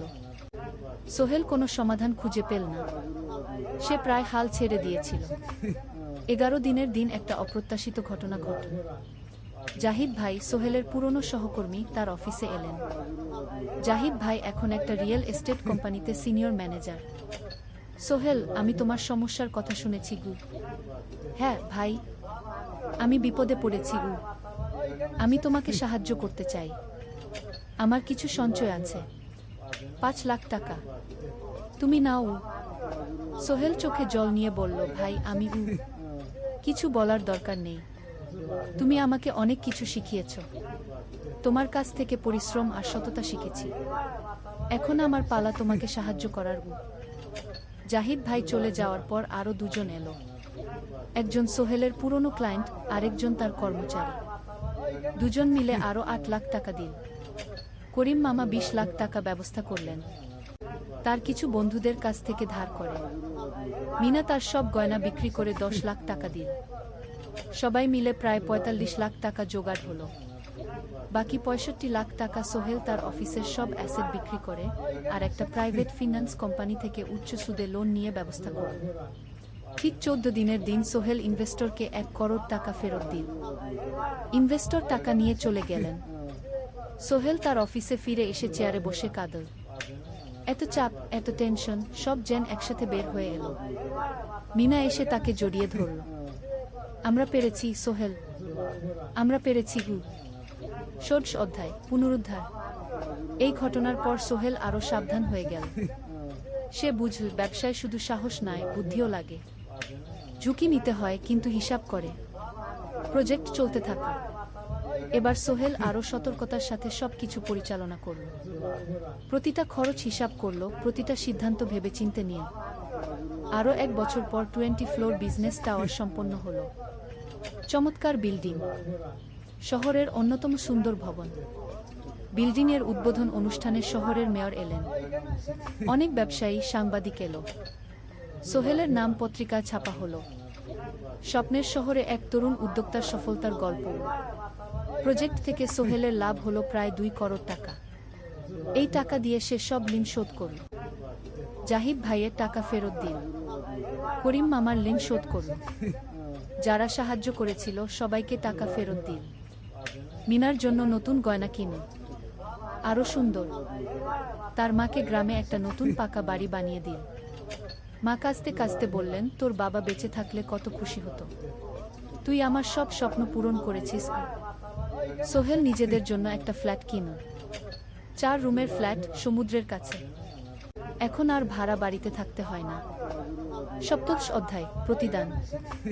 সোহেল এখন একজন প্রতিষ্ঠিত উদ্যোক্তা, কিন্তু সে তার শেখ ভোলেনি। যে গ্রাম থেকে সে এসেছে, যারা তাকে সাহায্য করেছে, কাউকেই ভোলেনি। সে তার গ্রামে একটা স্কুল বানিয়ে দিল। সোহেল ফাউন্ডেশন স্কুল কো গরিব ছেলেমেয়েরা ফ্রিতে পড়তে পারবে। ভালো শিক্ষক নিযোগ দিল। ভালো পড়াশোনার ব্যবস্থা করল। শহরে একটা ফ্রি মেডিকেল ক্লিনিক খুলল। গরিব মানুষরা ফ্রিতে চিকিৎসা পাবে। প্রতি বছর 10 জন মেধাবী কিন্তু গরিব ছাত্রছাত্রীকে স্কলারশিপ দেওয়া শুরু করল। তারা বিনামূল্যে পড়াশোনা করতে পারবে। একদিন একটা টিভি চ্যানেল সোহেলের ইন্টারভিউ নিতে এলো। আপনার সফলতার গোপন সূত্র কি? সোহেল একটু ভেবে বলল, কঠোর পরিশ্রম, সততা আর হাল না ছাড়া। এই 3টা জিনিস যদি কারো মধ্যে থাকে, সে যে কোনো কিছু অর্জন করতে পারে। আর সবচেয়ে বড় কথা, যারা আমাকে সাহায্য করেছে তাদের ছাড়া আমি কিছুই না। একা কেউ সফল হতে পারে না। আপনার পরবর্তী স্বপ্ন কি? আমি চাই আরও মানুষকে সাহায্য করতে। আমার মতো যারা গ্রাম থেকে শহরে আসে, তাদের জন্য একটা ট্রেনিং সেন্টার খুলব। তারা সেখানে বিভিন্ন স্কিল শিখতে পারবে, চাকরি পাবে, নিজের পায়ে দাঁড়াতে পারবে। অষ্টাদশ অধ্যায়, নতুন প্রজন্ম। আরও 5 বছর কেটে গেল। সোহেল এখন 45 বছরের। তার মেয়ে সারা এখন 9 বছরের। স্কুলে ক্লাস 4-এ পড়ে। খুব মেধাবী মেয়ে। একদিন সারা বাবাকে জিজ্ঞেস করলো, বাবা, তুমি কিভাবে এত বড় হলে? আমার বন্ধুরা বলে তুমি একজন সফল মানুষ গো। সোহেল তাকে কোলে নিয়ে বসল। বাবা, তুমি জানো, তোমার দাদু ছিলেন একজন স্কুল শিক্ষক, খুব সৎ মানুষ। কিন্তু আমরা গরিব ছিলাম। আমি রিক্সা চালাতাম গো। রিক্সা? সত্যি? হ্যাঁ। তারপর আমি এই শহরে এলাম। অনেক কষ্ট করেছি, কিন্তু হাল ছাড়িনি। মানুষ আমাকে সাহায্য করেছে, আর আমি কঠোর পরিশ্রম করেছি। বাবা, আমিও কি তোমার মতো হতে পারবো? অবশ্যই পারবে বাবা। তবে মনে রেখো, সফলতা মানে শুধু টাকা পয়সা না। সফলতা মানে ভালো মানুষ হওয়া, অন্যদের সাহায্য করা, সৎ থাকা গু। সারা মাথা নাড়ল। আমি ভালো মানুষ হব বাবাবু। সোহেল তার মেয়েকে জড়িয়ে ধরল। মনে মনে ভাবল তার জীবনের সব কষ্ট সার্থক হয়েছে। মিনা রান্নাঘর থেকে ডাকল, খাবার তৈরি। এসো উ। সোহেল সারাকে নিয়ে ডাইনিং টেবিলে গেল। ঋতু এসেছে। সে এখন বিয়ে করেছে, তার একটা ছেলে হয়েছে। সোহেলের মা মাঝে মাঝে চট্টগ্রামে বেড়াতে আসেন। আজও এসেছেন। সবাই মিলে খেতে বসল। হাসি গল্পে ভরা পরিবার। সোহেল তাকাল তার মায়ের দিকে, মিনার দিকে, সারার দিকে, ঋতুর দিকে। মনে হলো জীবনে আর কি চাই। খাওয়া শেষে সবাই বসে রইল, গল্প করছিল। হঠাৎ সোহেলের ফোন বাজে। অফিস থেকে একটা জরুরি বিষয়। সোহেল ফোন রেখে দিয়ে মিনাকে বলল, একটা নতুন প্রজেক্টের প্রস্তাব এসেছে। একটা এতিমখানা বানানোর কাজ। সরকারি প্রজেক্ট। তুমি নেবে? অবশ্যই। এটা আমার স্বপ্নের প্রজেক্ট। যেসব বাচ্চাদের বাবা মা নেই, তাদের জন্য একটা সুন্দর জায়গা। মিনা হাসল। তুমি কখনো বদলাও না, এখনো অন্যদের কথা ভাবো। এটাই তো জীবন মিনা। শুধু নিজের জন্য বাঁচলে কি হবে? 49 অধ্যায়, উত্তরাধিকার। 10 বছর আরও কেটে গেল। সোহেল এখন 55 বছরের। তার চুলে পাক ধরেছে, কিন্তু শক্তি এখনো আগের মতোই। সারা এখন 19 বছরের। সে বিশ্ববিদ্যালয়ে ইঞ্জিনিয়ারিং পড়ছে। সে চায় বাবার মতো কনস্ট্রাকশন ইন্ডাস্ট্রিতে কাজ করতে। একদিন সারা বাবাকে বলল, বাবা, আমি তোমার কোম্পানিতে কাজ করতে চাই। এখনো তো তোর পড়াশোনা বাকি। জানি, কিন্তু আমি এখন থেকেই শিখতে চাই। ছুটির দিনে তোমার সাথে সাইটে যেতে চাই, দেখতে চাই কিভাবে কাজ হয়। সোহেল খুশি হয়ে গেল। তার মেয়ে তার পথ অনুসরণ করতে চায়। ঠিক আছে, কিন্তু শর্ত হলো তোকে সবকিছু নিজ থেকে শিখতে হবে। কোনো স্পেশাল ট্রিটমেন্ট পাবি না গি। আমি তো তাই চাই বাবাগু। সারা তার বাবার সাথে কাজ শিখতে শুরু করল। সে দেখল কিভাবে শ্রমিকরা কাজ করে, কিভাবে ম্যাটেরিয়াল বাছাই করতে হয়, কিভাবে একটা প্রজেক্ট ম্যানেজ করতে হয়। সোহেল তাকে কোনো সহজ পথ দিল না। সারাকেও সবার মতো কষ্ট করতে হলো। সাইটে রোদে দাঁড়িয়ে থাকতে হলো, শ্রমিকদের সাথে কথা বলতে হলো, কিন্তু সারা হাল ছাড়ল না। সে তার বাবার মেয়ে, পরিশ্রম করতে জানে। 3 বছর পর সারা গ্রাজুয়েট হলো। সে সোহেলের কোম্পানিতে জুনিয়র প্রজেক্ট ম্যানেজার হিসেবে যোগ দিল। সোহেল ধীরে ধীরে সারাকে বড় দায়িত্ব দিতে শুরু করল। সারা তার বাবার মতোই সৎ, পরিশ্রমী। 20 অধ্যায়, সমাপ্তি নয়, নতুন শুরু। আরও 5 বছর পর সোহেল এখন 60 বছরের। সে সিদ্ধান্ত নিল, এবার অবসর নেওয়ার সময় এসেছে। কোম্পানির দায়িত্ব সারাকে দেবে। একটা অনুষ্ঠান করা হলো। সোহেল আনুষ্ঠানিকভাবে কোম্পানির চেয়ারম্যান পদ থেকে অবসর নিল। সারা হলো নতুন ম্যানেজিং ডিরেক্টর। সোহেল তার বক্তব্যে বলল, আমি যখন এই শহরে এসেছিলাম, আমার পকেটে ছিল মাত্র 5,000 টাকা, একটা ছোট্ট ব্যাগ, আর অনেক স্বপ্ন। আজ 40 বছর পর আমি পেছনে ফিরে তাকাই, দেখি একটা দীর্ঘ পথ। সেই পথে অনেক কষ্ট ছিল, অনেক বাধা ছিল, কিন্তু ছিল অনেক ভালোবাসাও, অনেক মানুষের সাহায্যও। আমি বিশ্বাস করি, সফলতা একা আসে না। এটা আসে অনেক মানুষের সমর্থন, ভালোবাসা আর বিশ্বাস নিয়ে। আমি যা কিছু অর্জন করেছি তা আমার একার না। এটা আমার পরিবারের, আমার কর্মচারীদের, আমার বন্ধুদের, সবার। আজ আমি আমার মেয়ে সারার হাতে এই দায়িত্ব তুলে দিচ্ছি।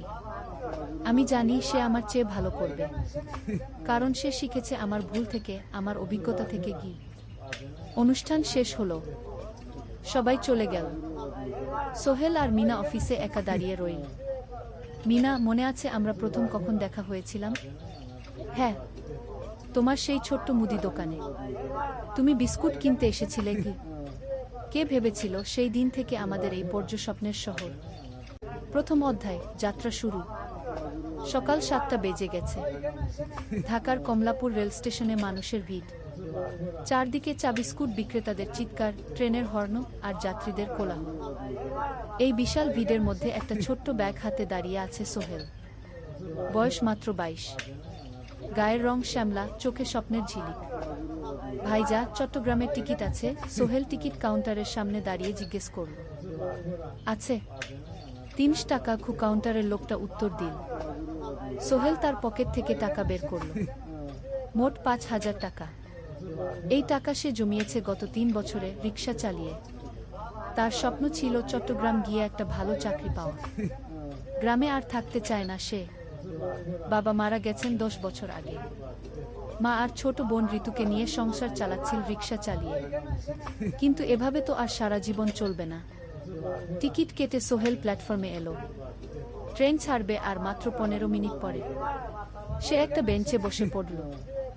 ব্যাগটা বুকের কাছে চেপে ধরল। এই ব্যাগে আছে তার সব সম্পদ, কিছু কাপড়, একটা ছোট্ট ফটো ফ্রেমে বাবা মায়ের ছবি, আর কিছু টাকা। কোথায় যাচ্ছেন? পাশে বসা একজন বয়স্ক মানুষ জিজ্ঞেস করলেন। চট্টগ্রাম কাকা। চাকরি খুঁজতে যাচ্ছি। কে? সোহেল বিনয়ের সাথে উত্তর দিল। ভালো, তবে শহরে সাবধানে থাকবেন। শহর মানে অনেক সুযোগ, কিন্তু অনেক ফাঁদও আছে। বয়স্ক লোকটা বললেন। সোহেল মাথা নাড়ল। সে জানে শহরের জীবন সহজ না, কিন্তু তার কোনো বিকল্প নেই। গ্রামে রিকশা চালিয়ে মাসে ৩,৫০০ টাকা আয় হতো। তার মধ্যে সংসার চালাতে হতো, বোনের স্কুলের খরচ দিতে হতো, মায়ের ওষুধের খরচ দিতে হতো। কিছুই বাঁচত না। আর এই জীবন থেকে বেরোনোর একটাই পথ, শহরে গিয়ে ভালো কাজ খুঁজে নেওয়া। সোহেল মনে মনে ভাবল তার বাবার কথা। বাবা ছিলেন একজন স্কুল শিক্ষক। খুব সৎ মানুষ ছিলেন। সবসময় বলতেন, সোহেল, তুই লেখাপড়া শিখে বড় মানুষ হবি। আমাদের পরিবারে আর কেউ বড় চাকরি করেনি, তুই করবি। কিন্তু বাবা যখন মারা গেলেন তখন সোহেল মাত্র এসএসসি পরীক্ষা দিয়েছে। ফলাফল ভালো হয়েছিল, জিপিএ অর্ধচতুর। কিন্তু বাবার মৃত্যুর পর আর পড়া হলো না। পরিবারের দায়িত্ব নিতে হলো। ট্রেন ছাড়ল। সোহেল জানালার পাশে বসে বাইরে তাকাল। ধানক্ষেত, নদী, ছোট ছোট গ্রাম, সব পেছনে ফেলে ট্রেন এগিয়ে চল। সোহেলের মনে হলো সে যেন তার পুরনো জীবনটাকেও পেছনে ফেলে আসছে। ট্রেনে একজন হকার এসে চা বিক্রি করছিল। সোহেল একটা চা কিনল। ১০ টাকা। চা খেতে খেতে সে ভাবছিল, চট্টগ্রাম পৌঁছে কি হবে। করিম মামা তাকে সাহায্য করবেন তো? চাকরি পাওয়া যাবে তো? করিম মামা আসলে সোহেলের খুব দূর সম্পর্কের মামা। সোহেলের দাদির বোনের ছেলে। অনেক বছর আগে গ্রাম ছেড়ে চট্টগ্রামে চলে গিয়েছিলেন। সেখানে একটা কনস্ট্রাকশন কোম্পানিতে কাজ করেন।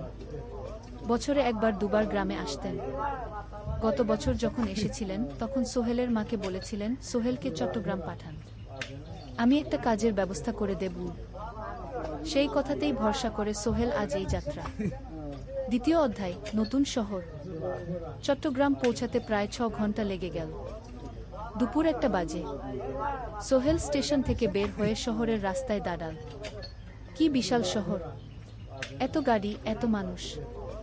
চারদিকে উঁচু উঁচু বিল্ডিং, দোকানপাট, মানুষের ভিড়। সোহেল কিছুক্ষণ দাঁড়িয়ে থাকল, সব কিছু দেখতে দেখতে। তার মনে হচ্ছিল সে যেন অন্য কোনো পৃথিবীতে এসে পড়েছে। তার পকেটে একটা ছোট্ট কাগজ আছে।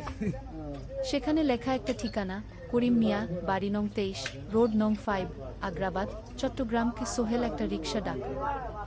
কত নেবেন আগ্রাবাদ যেতে? ৫০ টাকা। সোহেল রিকশায় উঠল। রাস্তার দুধারে দোকান, মার্কেট, অফিস, সবকিছু দেখতে দেখতে সে অবাক হয়ে গেল। এত বড় শহর, এত কিছু।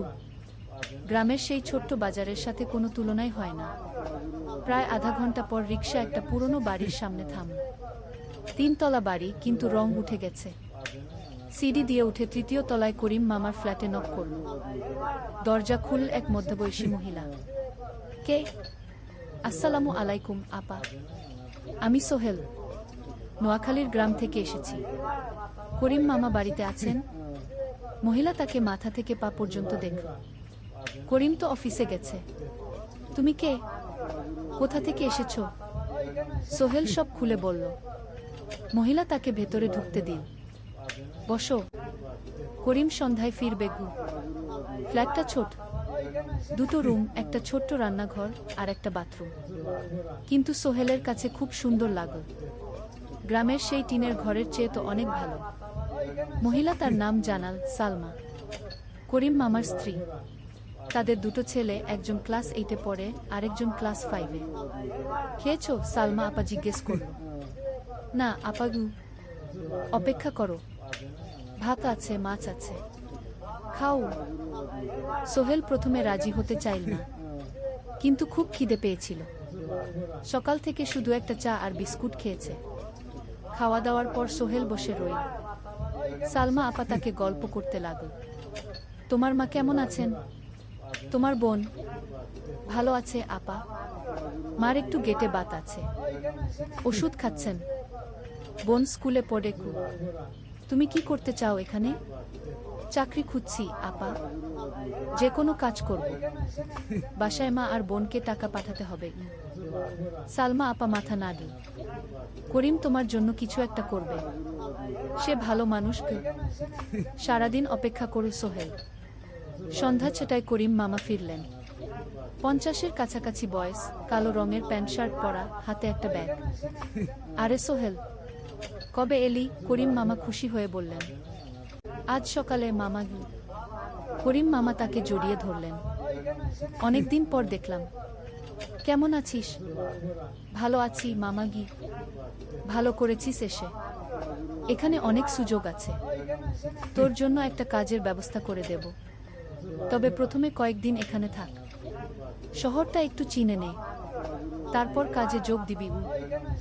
সোহেলের মনে আসার আলো জ্বল। সে ভাবল হয়তো তার ভাগ্য এবার পাল্টাবে। 3য় অধ্যায়, প্রথম চাকরি। 1 সপ্তাহ পরে করিম মামা সোহেলকে তার কোম্পানিতে নিয়ে গেলেন। কোম্পানির নাম আলামিন কনস্ট্রাকশন। অফিসটা শহরের কেন্দ্রে, 5 তলা একটা বিল্ডিংয়ের দোতলায়। মালিক আলী সাহেব, 50-এর কাছাকাছি বয়স, মোটা চেহারা, চোখে সোনার ফ্রেমের চশমা। বড়লোক মানুষ, কিন্তু খুব কড়া। এই ছেলেটাকে কি কাজে লাগাবেন? আলী সাহেব করিম মামাকে জিজ্ঞেস করলেন। স্যার, ও আমার আত্মীয়, গ্রাম থেকে এসেছে, খুব পরিশ্রমী, যে কোনো কাজে লাগাতে পারেন। আলী সাহেব সোহেলের দিকে তাকালেন।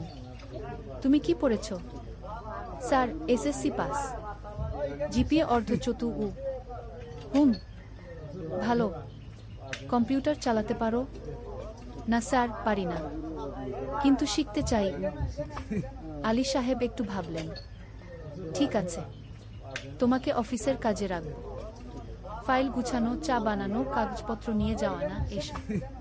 মাসে 5,000 টাকা। রাজি আছো? জি স্যার। সোহেল খুশি হয়ে গেল। 5,000 টাকা? রিক্সা চালিয়ে 3,500 পেত, এখানে 5,000। কাজ শুরু হলো পরদিন থেকে। সকাল 8টায় অফিসে যেতে হয়, ফিরতে হয় সন্ধ্যা 7টায়। প্রথম দিন সোহেল ঘুম থেকে উঠল ভোর 5টায়। তৈরি হয়ে 7:30টায় অফিসের উদ্দেশ্যে বের হলো। করিম মামার বাড়ি থেকে অফিস প্রায় 5 কিলোমিটার। বাসে যেতে হয়। অফিসে পৌঁছে সোহেল দেখল সেই প্রথম আলী সাহেব এখনো আসেননি। অফিস খোলা ছিল না। 8-10 মিনিট পর একজন লোক এসে অফিস খুলল। তুমি নতুন? জি, আমি সোহেল। আমি জাহিদ, অ্যাসিস্ট্যান্ট ম্যানেজার। এসো। জাহিদ ভাই সোহেলকে সব কিছু দেখাল। অফিসে মোট 6 জন কর্মচারী, 2 জন ইঞ্জিনিয়ার, একজন অ্যাকাউন্ট্যান্ট, একজন অ্যাসিস্ট্যান্ট ম্যানেজার, জাহিদ ভাই, একজন রিসেপশনিস্ট, আর এখন সোহেল। সোহেলের কাজ শুরু হলো চা বানানো দিয়ে। তারপর অফিস পরিষ্কার করা, ফাইল গুছানো, কাগজপত্র এক জায়গা থেকে আরেক জায়গায় নিয়ে যাওয়া। কাজ কঠিন না, কিন্তু সারাদিন দৌড়ঝাঁপ করতে হয়। দুপুরে খাবারের জন্য আধা ঘন্টা বিরতি। সোহেল একটা ছোট হোটেলে গিয়ে ভাতরাল তরকারি খেল। 50 টাকা। সন্ধ্যায় অফিস বন্ধ হলো। সোহেল ক্লান্ত হয়ে বাসায় ফিরল। কেমন লাগল প্রথম দিন? করিম মামা জিজ্ঞেস করলেন। ভালো মামা, অনেক কিছু শিখলাম। প্রথম মাসের শেষে সোহেল বেতন পেল 5,000 টাকা। সে 3,000 টাকা মাকে পাঠাল। মা ফোনে কাঁদতে লাগলেন। আল্লাহ তোকে ভালো রাখুক সোহেল। সোহেলের চোখেও জল এলো। তার মনে হলো সে একটা বড় কাজ করতে পেরেছে। চতুর্থ অধ্যায়, শহরের জীবন।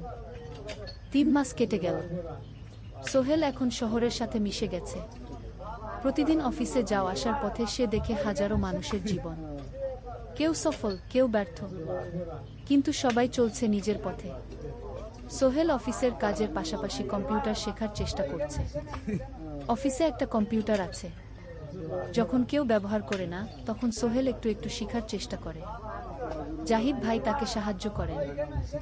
সোহেল, তুমি যদি কম্পিউটার ভালোভাবে শিখতে পারো, তাহলে তোমার ভবিষ্যৎ উজ্জ্বল। জাহিদ ভাই একদিন বললেন, কিভাবে শিখব ভাই? ট্রেনিং সেন্টারে যাও, সন্ধ্যায় ক্লাস আছে, মাসে 2000 টাকা লাগবে কি? সোহেল ভাবল, 2000 টাকা অনেক, কিন্তু এটা বিনিয়োগ, ভবিষ্যতের জন্য। সে একটা ট্রেনিং সেন্টারে ভর্তি হলো। সপ্তাহে 3 দিন, সন্ধ্যা 7:30 থেকে রাত 9টা পর্যন্ত ক্লাস। কম্পিউটারের basic, MS Word, Excel, PowerPoint, internet ব্যবহার। একদিন অফিস থেকে ফেরার সময় সোহেল একটা দোকানে চা খেতে গেল। দোকানের পাশেই একটা ছোট্ট মুদি দোকান। সেখানে একটা মেয়ে বসে আছে। বয়স হবে 20-এর কাছাকাছি। সাদাসিধে চেহারা, সাদা শাড়ি পরা, কিন্তু চোখে এক ধরনের দৃঢ়তা। ভাইজা, 1 প্যাকেট বিস্কুট দেন কি? সোহেল বলল। মেয়েটা বিস্কুট দিল। 20 টাকা। সোহেল টাকা দিয়ে যাচ্ছিল, হঠাৎ মেয়েটা বলল, আপনি নতুন এসেছেন এই এলাকায়, তাই না? হ্যাঁ। 3 মাস হলো। কিভাবে বুঝলেন? আপনার চেহারা দেখেই বোঝা যায়। এখনো গ্রামের ছোঁয়া আছে। আর আপনি প্রতিদিন এই পথ দিয়ে যান। দেখেছি কি? মেয়েটা হাসল। সোহেলও হেসে ফেল। আপনি খুব পর্যবেক্ষক মনে হচ্ছে কি? জীবনে অনেক কিছু দেখেছি, তাই মানুষকে চিনতে শিখেছি। আপনার নাম? মিনা। এই দোকান আমার বাবার। উনি অসুস্থ, তাই আমি দেখছি। সেদিন থেকে সোহেল প্রায় সেই দোকানে যেতে শুরু করল। মিনার সাথে গল্প করত। ধীরে ধীরে তাদের মধ্যে একটা বন্ধুত্ব তৈরি হলো। মিনাও তার জীবনের গল্প বলল। মিনার মা মারা গেছেন যখন সে মাত্র 7 বছরের। বাবা আব্দুল হামিদ একা হাতে মিনাকে বড় করেছেন। মুদি দোকান দিয়ে সংসার চালান। মিনা কলেজে পড়ে, অনার্স 2nd ইয়ার। সকালে কলেজে যায়, দুপুরে ফিরে এসে দোকান সামলায়। বাবার হার্টের সমস্যা আছে, তাই ভারী কাজ করতে পারেন না। তোমার স্বপ্ন কি? একদিন সোহেল জিজ্ঞেস করল। গ্রাজুয়েশন শেষ করে একটা ভালো চাকরি করব, তারপর বাবাকে ভালো চিকিৎসা করাবো। তুমি? আমিও চাকরি করে পরিবারকে ভালোভাবে দেখভাল করতে চাই। মা আর বোনকে নিয়ে শহরে আনব একদিন। দুজনেই নিজেদের স্বপ্নের কথা বলতে গিয়ে বুঝল তাদের স্বপ্ন অনেকটা একই রকম। 5ম অধ্যায়, বিপদ। 6 মাস কেটে গেল। সোহেল এখন আলী সাহেবের খুব প্রিয় কর্মচারী। সে শুধু চা বিস্কুট দেওয়ার কাজই করে না, এখন কম্পিউটারেও কিছু কাজ শিখেছে। ছোটখাটো টাইপিং, ডেটা এন্ট্রি এসব করতে পারে। আলী সাহেব খুশি হয়ে তার বেতন বাড়িয়ে 8000 টাকা করে দিয়েছেন। একদিন রাতে সোহেল অফিস থেকে ফিরছিল। সেদিন একটু দেরি হয়ে গেছে। রাত প্রায় 9টা। সাধারণত সোহেল সন্ধ্যা 7:30টায় ফিরে, কিন্তু সেদিন অফিসে একটা জরুরি কাজ ছিল। বাস থেকে নেমে সোহেল বাড়ির দিকে হাঁটছিল। হঠাৎ একটা অন্ধকার গলিতে 3 জন লোক তাকে ঘিরে ধরল। তাদের চেহারা দেখেই বোঝা যাচ্ছিল ভালো উদ্দেশ্য নিয়ে আসেনি। টাকা দে তাড়াতাড়ি, একজন বলল। তার হাতে একটা ছুরি। সোহেল ভয় পেয়ে গেল। ভাই, আমার কাছে খুব কম টাকা আছে। কি যা আছে দে, তাড়াতাড়ি করো। সোহেল কাঁপতে কাঁপতে তার পকেট থেকে 5 টাকা বের করে দিল। এই টাকা দিয়ে সে বাজার করবে ভেবেছিল, কিন্তু ছিনতাইকারীরা সন্তুষ্ট হলো না। শুধু 5 টাকা? তোর ব্যাগে কি আছে? তারা সোহেলের ব্যাগ কেড়ে নিল। ব্যাগে ছিল তার মোবাইল, কম্পিউটার, ট্রেনিং সেন্টারের সার্টিফিকেট আর কিছু গুরুত্বপূর্ণ কাগজপত্র। না ভাই, ব্যাগটা ফেরত দেন, ওতে আমার জরুরি জিনিস আছে। মোবাইল নিয়ে নেন, কিন্তু ব্যাগটা দেন। কিন্তু ওরা শুনল না। একজন সোহেলকে জোরে ধাক্কা দিল। সোহেল পড়ে গেল। মাথা রাস্তার কংক্রিটে ধাক্কা লেগে গেল। রক্ত বের হলো। তিনজন দৌড়ে পালিয়ে গেল। কিছুক্ষণ সোহেল অজ্ঞান হয়ে পড়ে রইল। তারপর ধীরে ধীরে জ্ঞান ফিরল। মাথায় প্রচণ্ড ব্যথা। সে উঠে দাঁড়ানোর চেষ্টা করল, কিন্তু মাথা ঘুরছিল। কোনোমতে একটা দেয়াল ধরে দাঁড়াল। একজন পথচারী তাকে দেখে থামল। কি হয়েছে ভাই? ছিনতাই হয়েছে কি? এসো, আমি তোমাকে হাসপাতালে নিয়ে যাই। কিন্তু সোহেল রাজি হলো না। না, ঠিক আছি, বাড়ি যেতে পারবো। সে কোনোমতে করিম মামার বাড়িতে পৌঁছাল। দরজা খুলেই সালমা আপা চিৎকার করে উঠলেন, ও আল্লাহ, কি হয়েছে? করিম মামা দৌড়ে এলেন, সোহেলকে ভেতরে নিয়ে গেলেন। তার মাথায় জল ঢেলে রক্ত পরিষ্কার করলেন। ক্ষতটা বেশ গভীর, হাসপাতালে যেতে হবে কি? করিম মামা বললেন। তারা একটা অটোরিকশা নিয়ে নিকটস্থ হাসপাতালে গেলেন। ডাক্তার সোহেলের মাথায় 3টা সেলাই দিলেন। বলল, 1 সপ্তাহ বিশ্রাম নিতে হবে, কোনো ভারী কাজ করা যাবে না। হাসপাতাল থেকে ফিরে সোহেল শুয়ে রইল। তার মনে হচ্ছিল সবকিছু শেষ হয়ে গেছে। মোবাইল চলে গেছে, গুরুত্বপূর্ণ কাগজপত্র চলে গেছে। এখন 1 সপ্তাহ অফিস করতে পারবে না। পরদিন সকালে করিম মামা আলী সাহেবকে ফোন করে সব জানালেন। আলী সাহেব বললেন, ঠিক আছে, সোহেল ভালো হয়ে এলে আসবে, চিন্তার কিছু নেই গি। মিনা যখন এই খবর শুনল, সে সন্ধ্যায় সোহেলকে দেখতে এলো করিম মামার বাড়িতে। সাথে এনেছিল কিছু ফল। কি হয়েছিল? মিনা চিন্তিত গলায় জিজ্ঞেস করল। সোহেল সব বলল। মিনা রেগে গেল। এই শহরে এখন অনেক অপরাধ বেড়ে গেছে, পুলিশ কিছু করে না। তুমি পুলিশে রিপোর্ট করেছ? না, লাভ নেই, তবুও করা উচিত। তোমার মোবাইলটা হয়তো খুঁজে পাওয়া যাবে কি?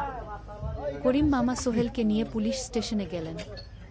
জেনারেল ডায়েরি করলেন, কিন্তু পুলিশ খুব একটা আশা দিল না। দেখি কিছু করা যায় কিনা। সোহেল বুঝল মোবাইল আর ফিরবে না। সেই 1 সপ্তাহ সোহেলের জীবনের সবচেয়ে কঠিন সময় ছিল।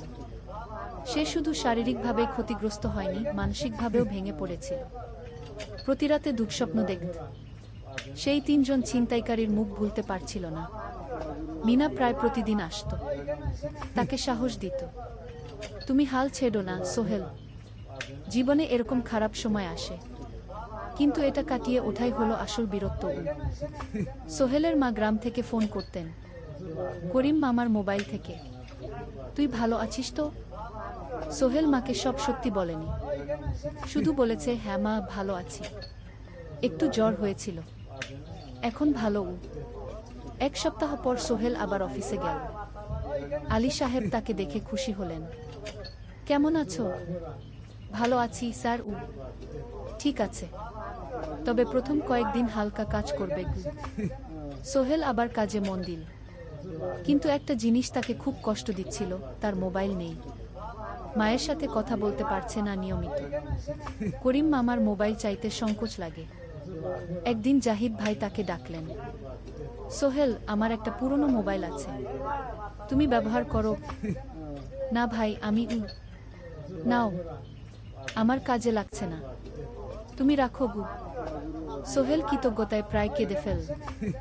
ধন্যবাদ ভাই। মোবাইল পেয়ে সোহেল প্রথমেই মাকে ফোন করল। মা খুব খুশি হলেন। এতদিন ফোন করিসনি কেন? মা, মোবাইলটা নষ্ট হয়ে গিয়েছিল, নতুন নিয়েছি। মায়ের গলায় স্বস্তি ফুটে উঠল। 6ষ্ঠ অধ্যায়, নতুন সুযোগ। আরও 3 মাস কেটে গেল। সোহেল পুরোপুরি সুস্থ হয়ে গেছে। তার জীবন আবার স্বাভাবিক হয়ে এসেছে। সে এখন কম্পিউটার ট্রেনিং শেষ করেছে, সার্টিফিকেট পেয়েছে। কিন্তু একটা ঘটনা তার জীবনে বড় পরিবর্তন নিয়ে এলো। একদিন সকালে আলী সাহেব তাকে ডাকলেন, সোহেল বসো। সোহেল বসল। মনে একটু ভয় লাগছিল। আলী সাহেব কি তাকে বকবেন? সোহেল, তুমি তো এখন কম্পিউটার চালাতে পারো? জি স্যার, একটু একটু শিখেছি। ভালো, আমি তোমার কাজ দেখছি, তুমি খুব পরিশ্রমী। আর সৎ। আমাদের কোম্পানিতে এরকম মানুষের দরকার। সোহেল কিছু বুঝতে পারছিল না। আমি তোমাকে একটা সুযোগ দিতে চাই। আমাদের কোম্পানি একটা ট্রেনিং প্রোগ্রাম চালু করছে নতুন কর্মচারীদের জন্য। 6 মাসের কোর্স, কম্পিউটার অ্যাকাউন্টিং, ভবন নির্মাণের হিসাব নিকাশ, প্রজেক্ট ম্যানেজমেন্ট সব শিখবে। কোম্পানি সব খরচ দেবে। ট্রেনিংয়ের সময় তোমার বেতনও চলবে। রাজি আছো? সোহেল বিশ্বাস করতে পারছিল না। স্যার, সত্যি আমাকে এত বড় সুযোগ দিচ্ছেন? হ্যাঁ, তুমি ভালো ছেলে, পরিশ্রমী। আমি তোমাকে এগিয়ে দিতে চাই।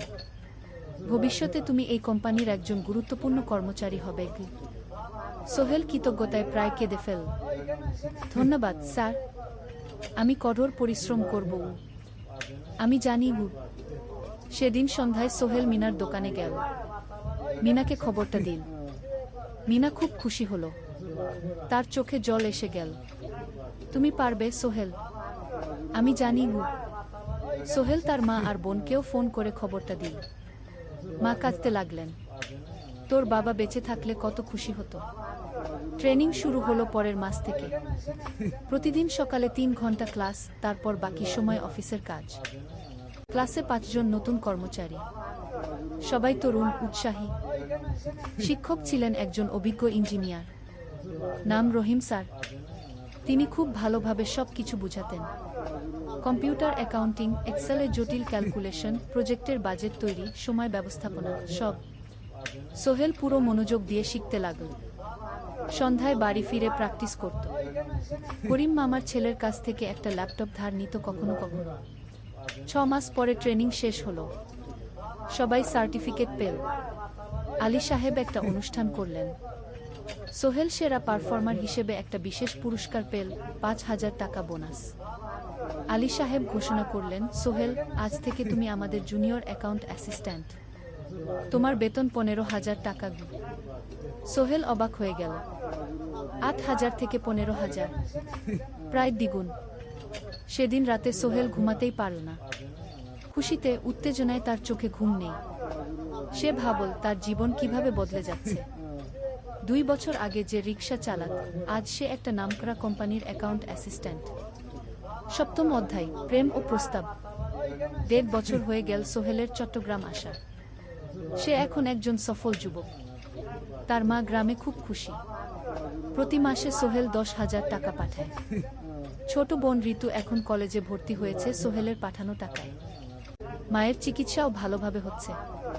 মিনার সাথে সোহেলের সম্পর্ক এখন আর শুধু বন্ধুত্ব নয়, দুজন দুজনকে ভালোবাসে। কিন্তু কেউ কাউকে সরাসরি বলার সাহস পায়নি। প্রতিদিন দেখা হয়, গল্প হয়, কিন্তু সেই একটা কথা বলা হয়ে ওঠে না। একদিন শুক্রবার ছুটির দিন। সোহেল মিনাকে বলল, আজ কি একটু ঘুরতে যাবে? কোথায়? পতেঙ্গা বিচ। তুমি কি কখনো গেছো? না, কিন্তু আমার দোকান। শুক্রবার তোমার বাবা সামলাবে। মিনা রাজি হয়ে গেল। দুপুরে দুজনে বাস নিয়ে পতেঙ্গা গেল। সমুদ্র দেখে মিনা অবাক হয়ে গেল। কি সুন্দর! দুজনে বালিতে বসে ঢেউয়ের শব্দ শুনতে শুনতে গল্প করছিল। হঠাৎ সোহেল বলল, মিনা, তোমার সাথে কিছু বলার ছিল। বলো। সোহেল একটা লম্বা শ্বাস নিল। তুমি জানো আমি তোমাকে ভালোবাসি। মিনা হাসল। তার চোখ ভিজে গেল। জানি, আমিও তোমাকে ভালোবাসি সোহেল। সোহেল অবাক হয়ে গেল। সত্যি? হ্যাঁ, অনেকদিন ধরেই জানি।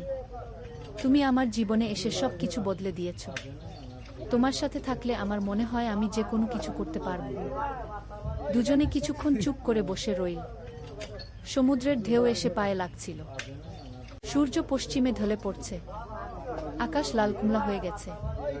কিন্তু আমার বাবার সাথে কথা বলতে হবে, মিনা বলল। আমি তৈরি।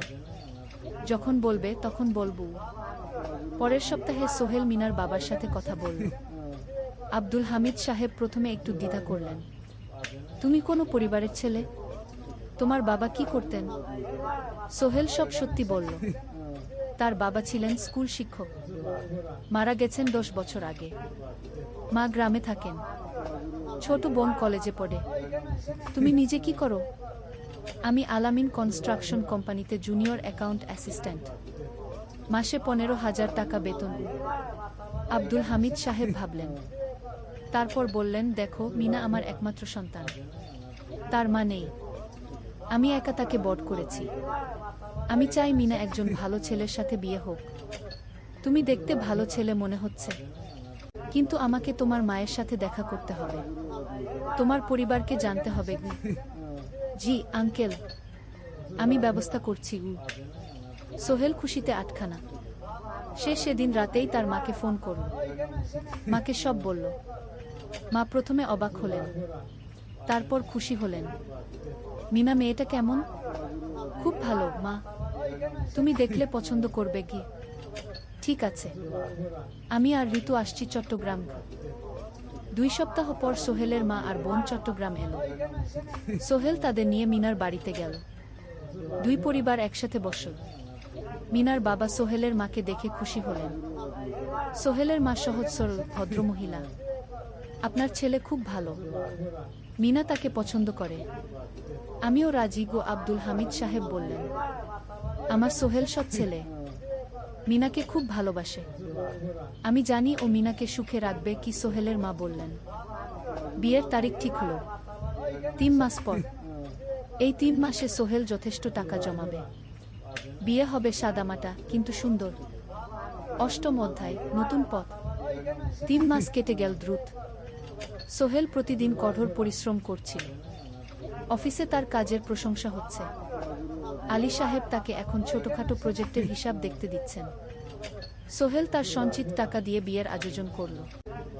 বিয়ে হলো মিনার বাড়ির কাছের একটা কমিউনিটি সেন্টারে। খুব বেশি লোক আসেনি।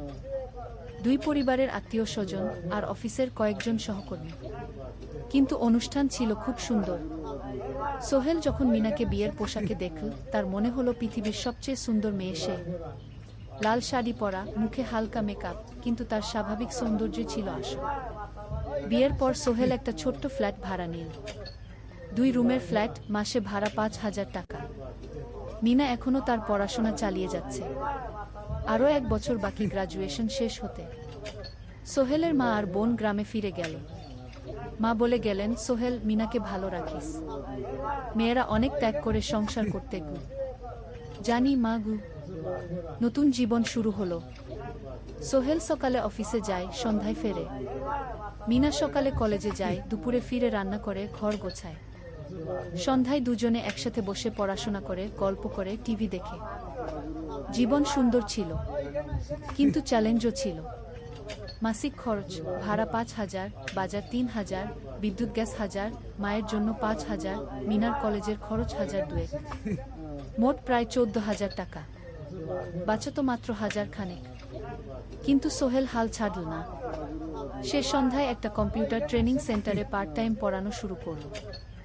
সপ্তাহে 3 দিন 2 ঘন্টা করে। এতে মাসে আরও 3,000 টাকা আসতে লাগল। মিনাও বসে থাকল না। সে বাড়িতে বসে কয়েকজন স্কুলের ছাত্রছাত্রীকে টিউশন পড়াতে শুরু করল। মাসে 2,000 টাকা আয়।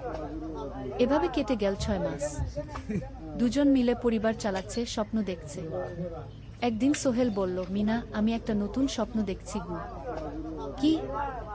আমি নিজে একটা ছোট্ট কনস্ট্রাকশন কোম্পানি খুলতে চাই।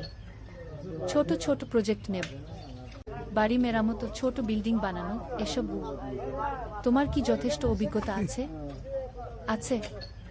আমি 2 বছর ধরে এই কাজের সাথে জড়িত। অনেক কিছু শিখেছি। আর আলী সাহেবও আমাকে সাহায্য করবেন। কিন্তু টাকা কোথায়? কোম্পানি খুলতে তো অনেক টাকা লাগবে কি। আমি জমাচ্ছি। আরও 1 বছর কাজ করব, তারপর চেষ্টা করব। মিনা তাকে সমর্থন দিল। তুমি পারবে। তোমার মধ্যে সেই শক্তি আছে কি। 9ম অধ্যায়, চ্যালেঞ্জের সময়। কিন্তু ভাগ্য সবসময় অনুকূলে থাকে না। সোহেল যখন স্বপ্ন দেখছিল নিজের কোম্পানি খোলার, তখনই একটা বড় সমস্যা এলো। আলী সাহেবের কোম্পানি একটা বড় প্রজেক্ট পেয়েছিল, একটা 10তলা বিল্ডিং বানানোর কাজ। কিন্তু প্রজেক্টের প্রধান ইনভেস্টর হঠাৎ পালিয়ে গেল। তিনি কোম্পানির কাছ থেকে প্রায় 50 লাখ টাকা নিয়ে গেছেন, কিন্তু কাজ শেষ হয়নি। কোম্পানি বড় ক্ষতির মুখে পড়ল। আলী সাহেব অনেক কর্মচারীকে ছাঁটাই করতে বাধ্য হলেন। প্রায় 10 জনকে চাকরি থেকে বাদ দিলেন। বাকিদের বেতন কমাতে হলো। সোহেলকে আলী সাহেব ডেকে বললেন, সোহেল, আমি তোমাকে রাখতে চাই। তুমি বিশ্বস্ত কর্মচারী।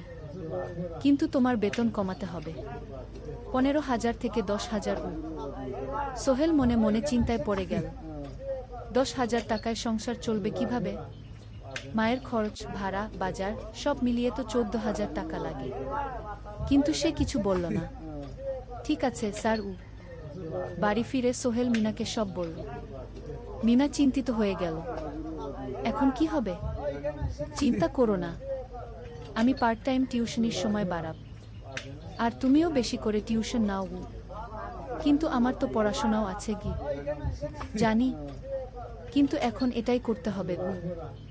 সোহেল সন্ধ্যায় আরও দুটো জায়গায় পার্ট টাইম কাজ খুঁজল। একটা দোকানের সন্ধ্যায় হিসাব দেখার কাজ পেল, মাসে 2,000 টাকা। আরেকটা জায়গায় সপ্তাহান্তে কম্পিউটার রিপেয়ারের কাজ পেল, মাসে 1,500 টাকা। মিনাও 3 জন নতুন স্টুডেন্ট নীল টিউশনে। তার আয় বাড়ল 2,000 থেকে 3,500-এ। কঠিন সময় ছিল। সোহেল সকাল 8টায় অফিসে যেত, সন্ধ্যা 6টায় ফিরত। তারপর একটু বিশ্রাম নিয়ে 7:30টায় বের হতো পার্ট টাইম কাজে। রাত 10টায় বাড়ি ফিরত। রবি সোমবার কম্পিউটার রিপেয়ারের কাজ। মিনাও সকালে কলেজে যেত, দুপুরে ফিরে রান্না করত, তারপর বিকেলে টিউশন পড়াত। রাতে খাওয়া দাওয়ার পর পড়াশোনা করত। দুজনেরই শরীর খারাপ হতে শুরু করল। সোহেল একদিন অফিসে অজ্ঞান হয়ে পড়ে গেল। ডাক্তার দেখাতে নিয়ে গেল। ডাক্তার বলল অতিরিক্ত পরিশ্রম, শরীরে পুষ্টির অভাব, ঠিকমতো খাচ্ছেন না মনে হচ্ছে কি। সত্যি কথা, খরচ বাঁচাতে সোহেল আর মিনা অনেক সময় কম খেত। মাংস মাছ কিনত সপ্তাহে একদিন, বাকি সময় শাকসবজি, ডাল। মিনা সোহেলকে বলল, আর নয় সোহেল, তুমি এভাবে নিজেকে শেষ করে ফেলছ। আমার পড়াশোনা বন্ধ করে দিই, আমি ফুল টাইম চাকরি করি কি। না, সোহেল জোর দিয়ে বলল, তোমার পড়াশোনা বন্ধ হবে না, আরও মাত্র 6 মাস বাকি, তুমি গ্রাজুয়েট হবেই গি। কিন্তু তুমি আমি ঠিক হয়ে যাব, চিন্তা করো না গে।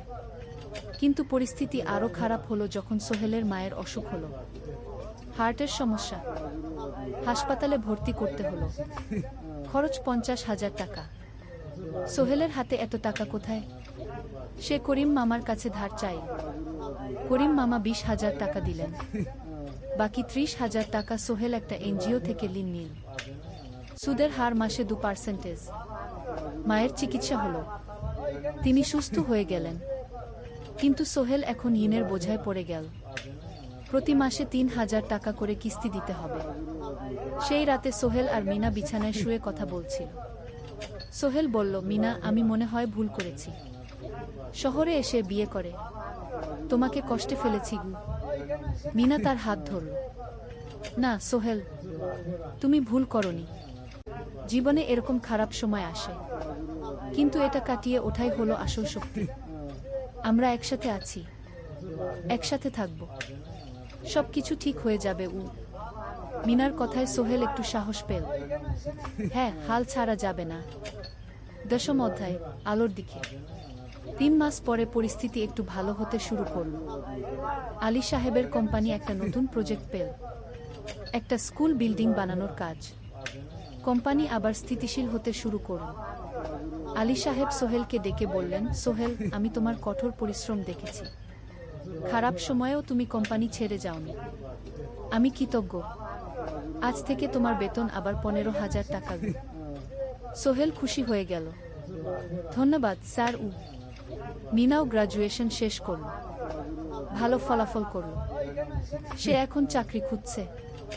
একদিন মিনা একটা প্রাইভেট স্কুলে শিক্ষিকার ইন্টারভিউ দিতে গেল। ইন্টারভিউ ভালো হলো, তাকে নিয়োগ দেওয়া হলো, বেতন 12,000 টাকা। সেদিন সন্ধ্যায় দুজনে মিলে একটা ছোট্ট পার্টি করল। একটা বিরিয়ানি কিনো, কোমল পানীয় কিনো, দুজনে মিলে খেল। আমরা পেরেছি, সোহেল মিনা বলল।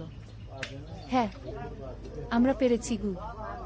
এখন দুজনের মিলিয়ে আয় 27,000 টাকা। খরচ চালানোর পর প্রায় 10,000 টাকা বাঁচে। সোহেল এই টাকা দিয়ে লোন শোধ করতে শুরু করল। পার্ট টাইম কাজগুলো ছেড়ে দিল, শরীরের যত্ন নেওয়া শুরু করল। আরও 6 মাস পরে সোহেলের কাছে একটা বড় সুযোগ এলো। আলী সাহেব একদিন তাকে ডাকলেন। সোহেল, তুমি কি নিজের ব্যবসা করতে চাও? স্যার, আমি তোমাকে একটা ছোট্ট প্রজেক্ট দিতে চাই।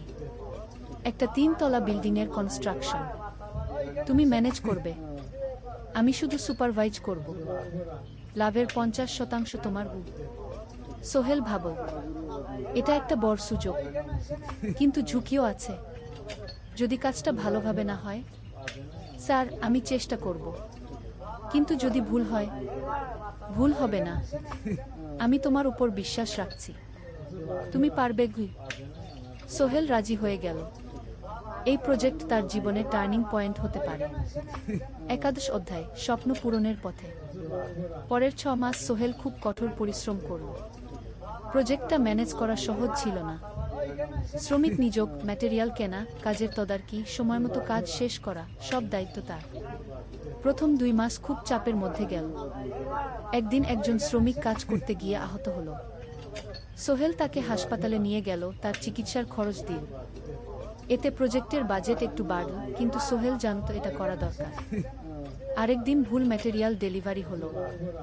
সোহেল সেগুলো ফেরত পাঠাল, সঠিক জিনিস আনাল। এতে 3 দিন দেরি হলো, কিন্তু কাজের মান ঠিক রইল। মিনা তাকে সবসময় সাপোর্ট করছিল। সে এখন চাকরিতে স্থিতিশীল। স্কুলের বাচ্চারা তাকে পছন্দ করে। প্রিন্সিপাল তার কাজে খুশি। প্রজেক্ট শেষ হলো 6 মাসে, সময়মতো, বাজেটের মধ্যে। বিল্ডিংয়ের মালিক খুব খুশি হলেন। তিনি আলী সাহেবকে ধন্যবাদ দিলেন। আলী সাহেব বললেন, ধন্যবাদ আমাকে না, এই ছেলেকে দিন। সোহেল পুরো প্রজেক্ট ম্যানেজ করেছে। প্রজেক্ট থেকে মোট লাভ হলো 3 লাখ টাকা। সোহেল পেল 1.5 লাখ টাকা। তার জীবনে এত টাকা এই প্রথম। সে করিম মামার ঋণ শোধ করল, এনজিওর বাকি ঋণ শোধ করল। তারপর তার মাকে 50,000 টাকা পাঠাল। মা দিয়ে গ্রামের বাড়িটা একটু মেরামত করাল, বোন ঋতুর জন্য একটা ল্যাপটপ কিনল। বাকি টাকা দিয়ে সোহেল একটা ব্যাংক অ্যাকাউন্টে জমা রাখল, ভবিষ্যতের জন্য। আলী সাহেব সোহেলকে আরও 2টো প্রজেক্ট দিলেন, এবার একটু বড়। সোহেল আত্মবিশ্বাসের সাথে সেগুলোও শেষ করল। 2 বছর পরে সোহেল সিদ্ধান্ত নিল, এবার নিজের কোম্পানি খোলার সময় এসেছে। দ্বাদশ অধ্যায়, নতুন শুরু। সোহেল তার সব জমানো টাকা দিয়ে একটা ছোট্ট অফিস ভাড়া নিল। 2 রুমের অফিস। একটা রুমে কাজের জায়গা, আরেকটায় ছোট্ট মিটিং রুম। অফিসের সামনে একটা বোর্ড লাগাল, Sohel construction and development. Mina তাকে সাহায্য করছিল। সে অফিসের অ্যাকাউন্টস দেখত সন্ধ্যায় স্কুল থেকে ফিরে। দুজন মিলে একটা টিম। প্রথমে ছোট ছোট কাজ নিল, বাড়ি মেরামত, দোকান সংস্কার, ছোট বিল্ডিং কনস্ট্রাকশন। কাজের মান ভালো রাখার চেষ্টা করল, সময়মতো শেষ করল, দাম ন্যায্য রাখল। ধীরে ধীরে সোহেলের সুনাম ছড়িয়ে পড়ল। মানুষ তাকে বিশ্বাস করত। তার কাছে নতুন নতুন কাজ আসতে লাগল। প্রথম বছর খুব কষ্ট হলো, কখনো লাভ হতো, কখনো লস। কিন্তু সোহেল থেমে থাকল না। সে শিখতে লাগল ব্যবসা কিভাবে চালাতে হয়। দ্বিতীয় বছরে পরিস্থিতি ভালো হলো। সোহেল এখন 3 জন স্থায়ী কর্মচারী নিয়োগ দিল। একজন ইঞ্জিনিয়ার, একজন সুপারভাইজার, একজন অফিস সহায়ক। তৃতীয় বছরে একটা বড় প্রজেক্ট পেল, একটা স্কুল বিল্ডিং বানানোর কাজ। 5 তলা বিল্ডিং। সোহেল পুরো মনোযোগ দিয়ে কাজটা করল। শ্রমিকদের ভালো বেতন দিল, ভালো ম্যাটেরিয়াল ব্যবহার করল, সময়মতো কাজ শেষ করল। স্কুল কর্তৃপক্ষ খুব খুশি হলো। তারা সোহেলের কাজের প্রশংসা করল। এই প্রজেক্ট থেকে সোহেল প্রায় 5 লাখ টাকা লাভ করল। এই টাকা দিয়ে সে আরও ভালো একটা অফিস নিল, আরও কর্মচারী নিয়োগ দিল। এখন তার কোম্পানিতে 10 জন স্থায়ী কর্মচারী। প্রজেক্ট অনুযায়ী আরও শ্রমিক নিয়োগ দেওয়া হয়। ত্রয়োদশ অধ্যায়, পরিবার। এদিকে সোহেল আর মিনার সংসারেও খুশির খবর এলো। মিনা গর্ভবতী। 9 মাস পর তাদের একটা মেয়ে হলো। নাম রাখো সারা। সারা যখন জন্মাল, সোহেলের মা আর বোন চট্টগ্রামে এলো। মা 1 মাস থেকে গেলেন, মিনাকে সাহায্য করলেন। সোহেল এখন একটা বড় ফ্ল্যাট ভাড়া নিয়েছে। 3 রুমের ফ্ল্যাট। একটা রুমে সোহেল, মিনা, একটায় সারা, আরেকটায় অতিথি রুম। মায়ের জন্য সোহেল সিদ্ধান্ত নিল তাকে চট্টগ্রামে নিয়ে আসবে। গ্রামে একা থাকা ঠিক না। কিন্তু মা রাজি হলেন না। না বাবা, আমি গ্রামেই থাকব। এখানে আমার পরিচিত মানুষ আছে। তোর বোনকে নিয়ে যা। ও ঢাকায় পড়ছে, চট্টগ্রামে এনে ভালো কোথাও ভর্তি করিয়ে দে গিয়ে। সোহেল তাই করল। ঋতুকে চট্টগ্রাম বিশ্ববিদ্যালয়ে ভর্তি করিয়ে দিল। ঋতু এখন সোহেলের ফ্ল্যাটে থাকে, বিশ্ববিদ্যালয়ে পড়ে। সোহেলের মনে হলো তার জীবন এখন পরিপূর্ণ। স্ত্রী, মেয়ে, বোন সবাই তার কাছে। ব্যবসা ভালো চলছে। মা গ্রামে সুখে আছেন। চতুর্দশ অধ্যায়, সফলতার শিখরে। 5 বছর কেটে গেল। সোহেল এখন একজন সফল উদ্যোক্তা। তার কোম্পানি কি সোহেল কনস্ট্রাকশন অ্যান্ড ডেভেলপমেন্ট এখন চট্টগ্রামে বেশ পরিচিত।